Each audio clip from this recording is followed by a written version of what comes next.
ಕಾರವಾರದಲ್ಲೂ ಇದೇ ರೀತಿಯ ಘಟನೆ ನಡೆದಿದೆ. ಮಳೆ ನೀರಿನಿಂದಾಗಿ ದೇವಸ್ಥಾನಕ್ಕೆ ನೀರು ನುಗ್ಗಿದೆ ಅನ್ನೋ ಮಾಹಿತಿ ಸಿಗ್ತಾ ಇದೆ. ಉತ್ತರ ಕನ್ನಡ ಜಿಲ್ಲೆಯಲ್ಲಿ ಅಬ್ಬರದ ಮಳೆಯಾಗಿದೆ.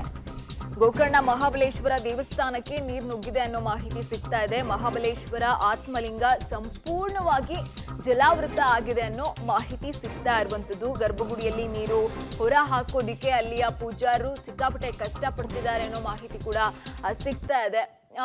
ಒಂದು ವಾರದಿಂದ ಕಂಟಿನ್ಯೂಸ್ ಮಳೆ ಆಗ್ತಾನೆ ಇದೆ. ಅದರಲ್ಲೂ ಕಳೆದ 2 ದಿನದಿಂದ ವರುಣ ತನ್ನ ಆರ್ಭಟವನ್ನ ಜೋರಾಗಿ ಮುಂದುವರಿಸ್ತಾ ಇದ್ದಾನೆ.